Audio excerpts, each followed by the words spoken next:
Good morning, friends. So, welcome to the prelims booster session. So, today I'm having a little cold, so there may be some difference in my voice. So, just please cooperate for today. So, let's see the first topic, which is which is Jallianwala Bagh स्मारक.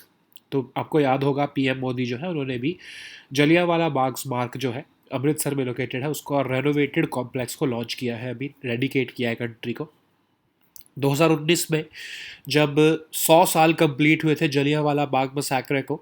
ठीक है, तो तब जो है 20 करोड़ रुपए जो है सेंट्रल गवर्नमेंट ने पंजाब गवर्नमेंट को देकर जो है मिनिस्ट्री ऑफ कल्चर के थ्रू जो है इसको रीस्टोर करवाया था, इस जलियांवाला बाग को. और यहाँ पर शहीदी खूह का मतलब क्या होता है? पंजाबी में खूह का मतलब होता है वेल, ठीक है, जिसमें से आप पानी पीते हो. तो इस शहीदी खूह को जो है वो एनक्लोज कर दिया गया है ग्लास शील्ड की तरफ की वजह से, ताकि उसको प्रिजर्व करके रखा जा सके. ऑफ कोर्स वो एक कंट्रोवर्शियल डिसीजन है, बट फिर भी इसको लिया गया है. तो जलियांवाला बाग मैसेकर क्या था?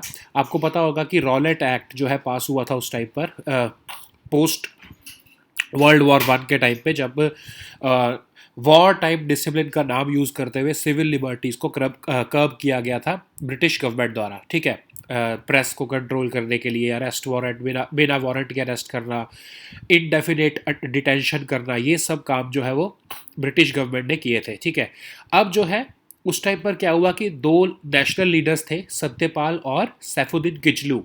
इन दोनों के अरेस्ट करने के जो है और डिपोर्ट करने की वजह से जो है लोग उनकी इस डिपोर्टेशन और अरेस्ट के जो है खिलाफ जलियांवाला बाग में जो है वो प्रोटेस्ट करने के लिए इकट्ठे हुए थे, जिनके ऊपर जो है जनरल डायर जो है उन्होंने गोलियां चलवाई थी और बहुत सारे लोग मरे थे वहाँ पे.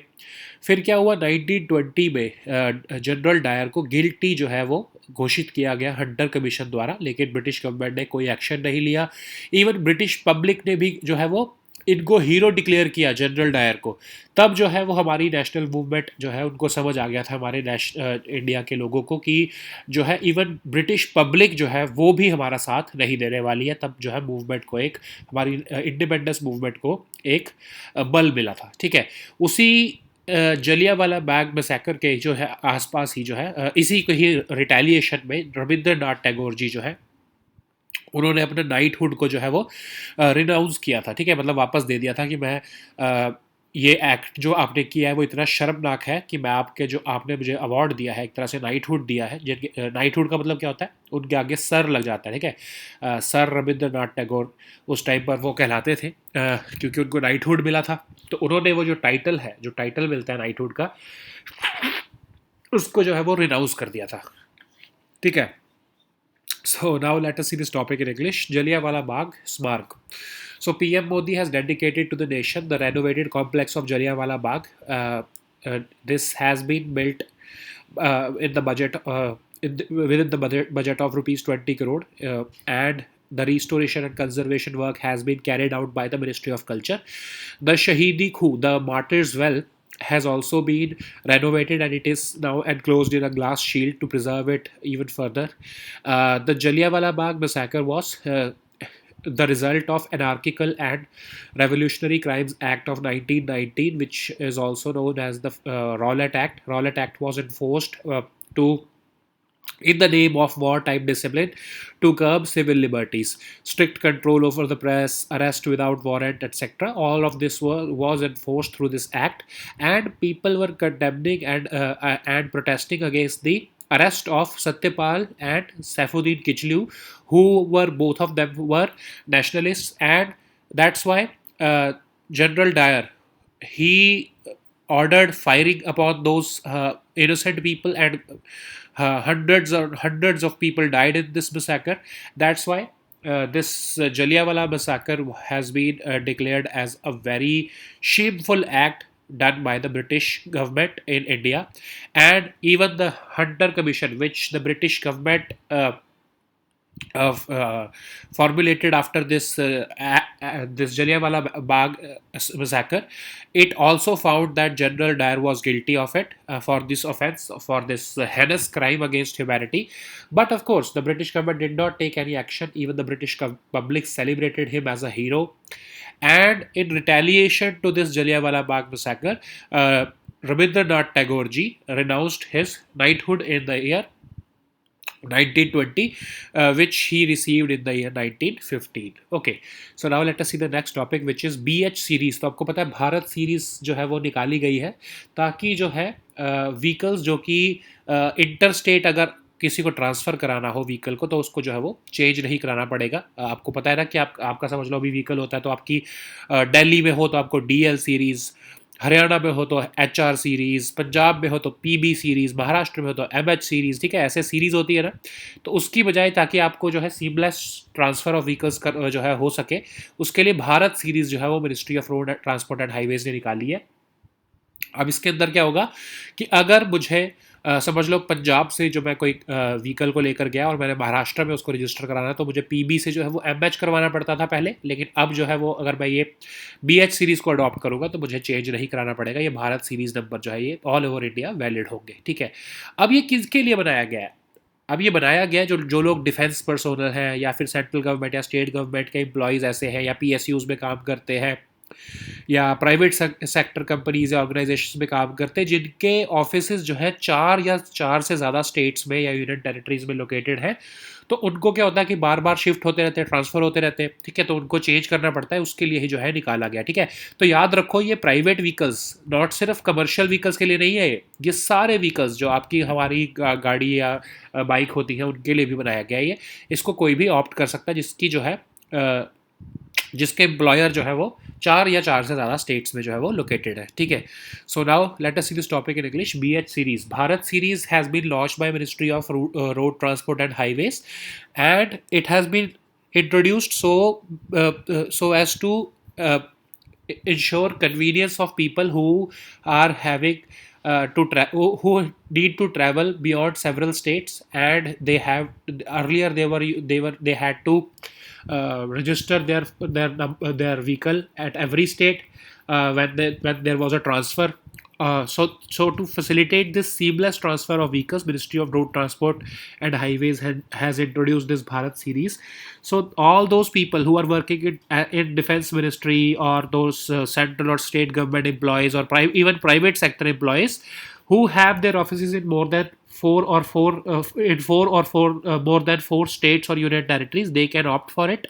And those having this Bharat series number, they will not have to they will be able to get their vehicles transferred seamlessly, because otherwise you were having state based numbers, okay, PB, HR, DL, okay. Now when you will be having this BH, it will be acceptable across the country, and just you will not need to replace or transfer your number. You will just have to do some formalities. This BH series will be valid across the country. So now let us see the next topic, which is growth in FDI. तो India में जो FDI की growth जो है वो वॉपिंग $22.53 billion की हुई है पहले 3 महीनों में। 2021-22 का जो हमारा फाइनेंशियल ईयर है उसके 2021-22 के फाइनेंशियल ईयर के जो है फर्स्ट 3 मंथ्स में $22.53 बिलियन की जो है वो इंडिया में FDI आई है, ठीक है।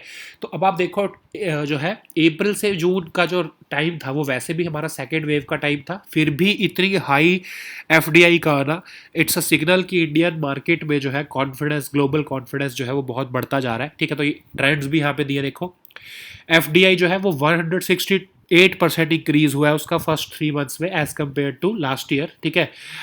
जबकि लास्ट ईयर भी जो है हमारी फर्स्ट वेव थी तब भी जितना FDI जो है वो बहुत ज़्यादा आया था, लेकिन उससे भी कई ज़्यादा FDI इस बार जो है वो हमारी कंट्री को देखने को मिला है, ठीक है। ऑटोमोबाइल इंडस्ट्री में सबसे ज़्यादा जो है वो FDI आ रहा है, और सबसे ज़्यादा कौन सी स्टेट में FDI आ रहा है? कर्नाटका में, ठीक है। उसके बाद महाराष्ट्र और उसके बाद दिल्ली, ठीक है। अब FDI होता क्या है? FDI जो होता है कि एक समझ लो फॉरेन कंपनी या फॉरेन इन्वेस्टर जब एक हमारी इंडिया के किसी एंटरप्राइज के अंदर इन्वेस्ट करता है, सिर्फ पैसा कमाने के लिए नहीं, ठीक है, वो ओनरशिप भी लेना चाहता है उसकी, ठीक है। वो ट्रांसफ़र ऑफ फंड्स तो कर ही रहा है, अपनी टेक्निकल नो हाउ भी लेके आ रहा है, स्ट्रेटजीज मैनेजमेंट भी लेके आ रहा है, इवन प्लांट मशीनरी वगैरह में भी इन्वेस्ट करेगा, मतलब वो बिजनेस करना चाहता है यहाँ पर इंडियन पार्टनर्स के साथ मिलकर, ठीक है। तब उसको हम कहते हैं जो है वो उसको कहलाते हैं एफडीआई, ठीक है। इसके कंपैरिजन में एक एफपीआई होता है ना, आपको पता है, foreign portfolio investment. Foreign portfolio investment में तो क्या होता है कि इंडियन कंपनीज के बस वो शेयर्स खरीदते हैं या उनके जो फाइनेंशियल इंस्ट्रूमेंट्स होते हैं वो खरीदते हैं। उनका मोटिव क्या होता है कि बस जो शेयर्स के प्राइसेस फ्लक्चुएट होंगे उससे हम पैसा कमाएंगे, ठीक है। लेकिन एफडीआई में तो बिजनेस करना चाहते हैं, वो एक कंट्रोलिंग स्टेक लेना चाहते हैं ताकि है जो हमारी इंडियन कंपनीज है उनको वो चला सके, उसकी ओनरशिप जो है, मैनेजमेंट जो है वो चला सके, ठीक है। तो उस एफडीआई जो है वो ज़्यादा, ऑफ कोर्स एफपीआई जो है वो भी आपकी फाइनेंशियल मार्केट को की जो है एक तरह से हेल्थ को दिखाती है, लेकिन एफडीआई जो है वो ओवरऑल पिक्चर देती है कि यस, हमारी जो बिजनेस हाउसेज है या हमारी इकोनॉमी में जो कॉन्फिडेंस है फॉरेन इन्वेस्टर्स का वो ज़्यादा अच्छा है, ठीक है। So now let us see this topic in English, growth in FDI. So India has attracted a total FDI inflow of 22.53 billion during the first quarter of the financial year 2021 and 22. It is significant because during this period we were having the second pandemic wave, and this during this second wave we have received almost 168% of the FDI as compared to the last year's period. Okay, during last year we were having the first wave, and during this second wave period we have received 168% FDI in this first quarter. Automobile industry has emerged as the top sector, which has received the maximum share of FDI, and Karnataka has become the top recipient state of this FDI. And even in this automobile industry, Karnataka has received the maximum number of FDI in the first 3 months of this current financial year. Okay, so FDI is basically uh, an international investment through which investor wants to obtain a lasting interest in an enterprise. They're not just investing to make money out of the shares or financial instruments of an Indian company. They just want to they want to obtain a lasting interest. They will be investing not just their funds but their technical know-how. They will bring their management. They will even run the company. That's why they are acquiring a significant shareholding of the company. And this means that this foreign direct investment means that they want to run they run an Indian company, and they will be adding their strategies, and they will be interested in entering the Indian market. Okay, so as compared to FPI is foreign portfolio investment. They in that the investor is merely investing in the financial instruments like shares, debentures, etc., just to earn the profit from the fluctuation of the securities market. But in this FDI they want to run the company. Okay, in that foreign portfolio investment, they are just investing in the financial instruments and they don't want to run the company. They just want to make money out of it. In FDI they want to run the company, and that's why it is a better indicator of the market conditions as well as the economy as a whole of the country. Okay, so now let us see the next topic, which is कर्मयोगी. तो union minister of personnel जो है उन्होंने जो है कर्मयोगी digital learning facility को जो है वो इनॉग्रेट किया है institute of secretariat training and management में, ठीक है। तो ये एक सेंट्रल ट्रेनिंग इंस्टीट्यूट है, डीओपीटी के अंदर ही आता है। तो इसके अंदर क्या है, आपको कर्मयोगी पता है ना, आपको मिशन, अगर नहीं पता तो आपको बताता हूँ कि national programme for civil services capacity building, जिसको हमने मिशन कर्मयोगी नाम दिया था, सितंबर में इसको लॉन्च किया गया था। और इसका ऑब्जेक्टिव ये था कि सिविल सर्वेंट्स जो है उनकी कैपेसिटी को बिल्ड किया जा सके। तो एक सिविल सर्विसेज का रिफॉर्म है ये, जिसमें जो हमारे सिविल सर्वेंट्स हैं उनको हम इंडियन कल्चर और उनकी सेंसिबिलिटीज़ और उनकी जो है रूट्स के साथ उनको कनेक्टेड रखना चाहते हैं। उसके लिए जो है उनकी अब ट्रेनिंग का ये प्रोग्राम है पूरा, ठीक है।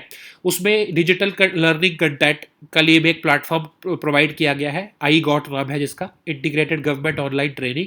तो ये आई गॉट क्या है, एक मार्केट प्लेस है जिसमें कंटेंट जो है डिजिटल कंटेंट डाला जाएगा ताकि जो है सिविल सर्वेंट्स जो है वो उसको एक्सेस कर सके। उनको जो है इवन जो है वो कैपेसिटी बिल्डिंग के अलावा उनके जो सर्विस मैटर्स हैं वो भी इस आई गॉट प्लेटफॉर्म के थ्रू ही जो है वो डील किए जाएंगे, ठीक है।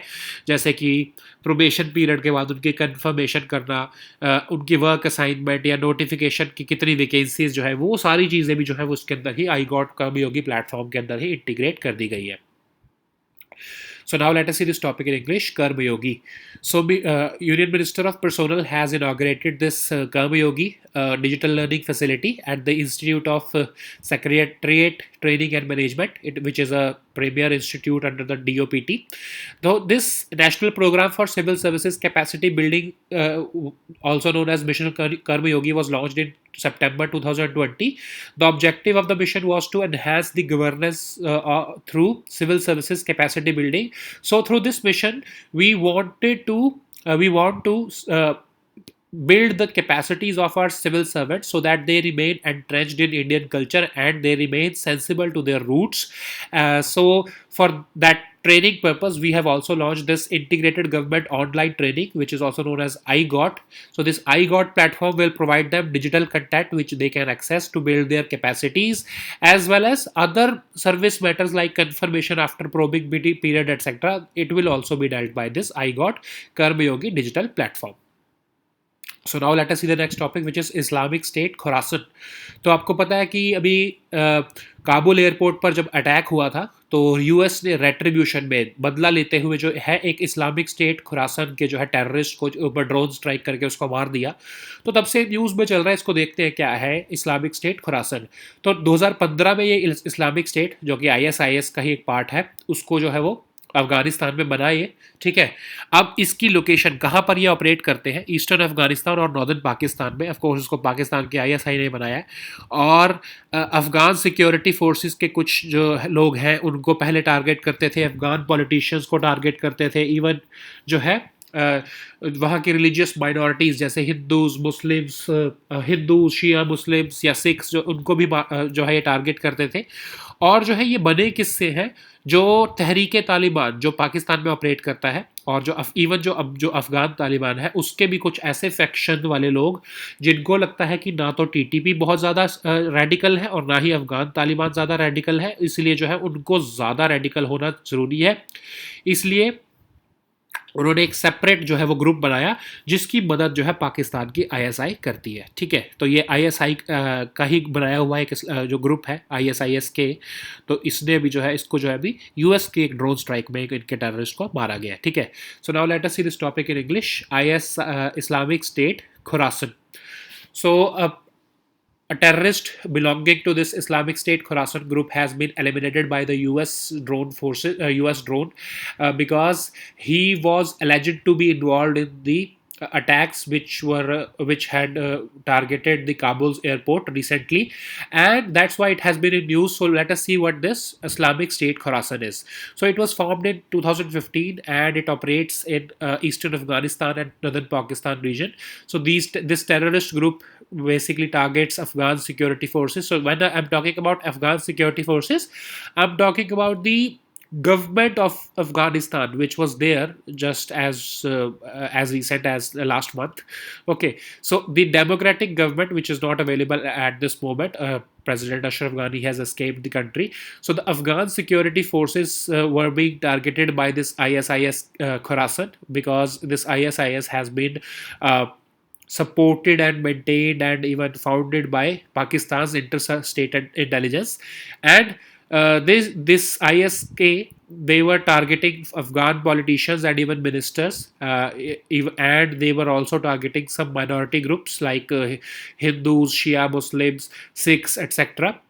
And this ISK has been made out of some defectors of Tehreek-e-Taliban Pakistan and Afghan Taliban also. Okay, so why this Afghan Taliban? So basically, it is a faction who thinks that even TTP and Afghan Taliban is not as radical as they should be. So that's why this Islamic State Khorasan, they have made it a separate group so that they can be more dreadful and more radical than the Afghan Taliban itself. Okay. So now let us see the next topic, which is Hari Singh Nalwa. So Hari Singh Nalwa बहुत ही legendary Sikh commander थे महाराजा रंजीत सिंह जी के, और इन्होंने जो है अफगानिस्तान को जो है, आपको पता ना कि फर्स्ट अफगान वॉर हुई थी जो, उस टाइम पर जो है हरी सिंह नलवा का जो रोल है वहाँ पर, आपने जिसने तो पढ़ा हुआ है तो उनके लिए तो उनको तो पता ही होगा, बट जिन्होंने नहीं पढ़ा वो आप ज़रूर पढ़ना इसको कभी, क्योंकि जो महाराजा रंजीत सिंह जो है उन्होंने जो अफगानिस्तान को जो में जो स्टेबिलिटी के लिए जो उन्होंने वहाँ पर जो ये एक्शन किए थे, उसके लिए, सारे एक्शंस के लिए हरी सिंह नालवा जी जो है, उन्होंने ही, वो एक तरह से सिख वॉरियर थे वो, उन्होंने ही वहाँ पर रिस्पेक्ट गेन की। इवन जो है वहाँ के जो ये पश्तून ट्राइब थी, उनको जो है वहाँ पर उनको वहाँ पर हराने का काम किया। इवन जो है वहाँ के जो ये रेडिकल्स थे, वो उनसे जो है डरने लगे थे, ठीक है, हरी सिंह नालवा जी से, ठीक है। तो आपको आप ये देखो, जहाँ पर ना अमेरिका जीत पाया, ना जहाँ पर ब्रिटेन जीत पाया, ना जहाँ पर सोवियत यूनियन जीत पाया, वहाँ पर महाराजा रणजीत सिंह जैसे जो हमारे योद्धा हैं, उनकी फोर्स जो है वहाँ पर उन्होंने जो है वो एक तरह से विजय हासिल की। और वहाँ पर जो है आई एम सॉरी, तालिबान कह रहा हूँ, आई एम सॉरी, जो अफगान है, अफगानिस्तान पे एक बहुत लंबे टाइम तक जो है महाराजा रणजीत सिंह, खासकर जब तक जिंदा रहे तब तक जो रूल महाराजा रणजीत सिंह का था, वो हरी सिंह नालवा के द्वारा ही किया गया, ठीक है। तो इतने फेमस थे हरी सिंह नालवा जी कि इनसे वहाँ के जो है वो लोकल्स जो है, ट्राइब्स जो है, और जो लोकल वहाँ कर जो वॉरियर्स थे, वो भी इनसे डरते थे। इतनी ज़्यादा उनका वहाँ पर खौफ था, because he was a very fierce fighter, ठीक है। So now let us see this topic in English. Hari Singh Nalwa. So you know this, he's a legendary Sikh commander. He was one of the main and most trustworthy commanders of Maharaja Ranjit Singh when he was involved in winning the Afghan region on behalf of British forces. Okay, so Britain was just juggling their money bags. Okay, but Maharaja Ranjit Singh and his force was actually fighting there, and he established his empire, the Sikh empire, beyond Pakistan, or of course Pakistan was not there at that time, but it was northwest frontier, and he established his empire beyond beyond this northwest frontier, and he included even this Afghanistan region, and he defeated the Durrani dynasty there. And that's why just you just imagine that Afghanistan has not been occupied, or even it has not been defeated by foreign forces, neither by British nor by Americans, and even Soviets got defeated there. But we have to just remember that Maharaja Ranjit Singh was the one who ruled that region until he was alive. Okay. So he even secured this Khyber Pass region. Maharaja Ranjit Singh secured this Khyber Pass region through Hari Singh Nalwa ji, and because this Khyber Pass was the region through which Afghan invaders used to invade the territory of India, and they were creating troubles here. That's why Sikh army secured this Khyber Pass specifically to secure India from foreign invasions. Okay, so now let us see the next topic, which is Association of Renewable Energy of States. तो ये एक organisation है जो कि 2014 में बनी है, तो ये अपना 7th फाउंडेशन डे इन्होंने सेलिब्रेट किया है। Ministry of new and renewable energy के अंडर आते हैं ये, और जितनी भी स्टेट गवर्नमेंट्स हैं, जो स्टेट गवर्नमेंट्स की जो नोडल एजेंसीज हैं रिन्यूएबल एनर्जी के फील्ड में, वो इस प्लेटफॉर्म के थ्रू जो है वो कोऑपरेट करते हैं, एक दूसरे के एक्सपीरियंस से सीखते हैं, ठीक है। So now let us see this topic in English, association of renewable energy of states. So this is a platform which is under the Ministry of New and Renewable Energy. It came into existence in 2014, and all state nodal agencies which are working in the renewable energy sector, they share their experience through this platform, and they learn from each other's good experience. Okay, so now let us see the next topic, which is Operation Devi Shakti. तो जो India evacuation effort कर रहा है वहाँ पे अफगानिस्तान से जो लोगों को इवैक्यूएट कर रहा है, सिर्फ इंडियन सिटीजन्स को ही नहीं, फॉरेन नेशनल्स को भी, उस जो है ऑपरेशन का नाम जो है वो इंडियन एयरफोर्स के जो ऑपरेशन का नाम है, इंडियन आर्म्ड फोर्सेस के ऑपरेशन का नाम जो है वो, उसका नाम है ऑपरेशन देवी शक्ति. तो आपको याद रखना पड़ेगा, ठीक है. सो नाउ दिस ऑपरेशन देवी शक्ति is the ongoing operation of Indian armed forces in this Afghanistan region, from where we are evacuating our Indian citizens as well as the foreign nationals who are stuck in Afghanistan, and they are fearing violence from the current Taliban government. Okay, so now these were our topics for today. We'll meet next time with new topic. Until then, goodbye and take care.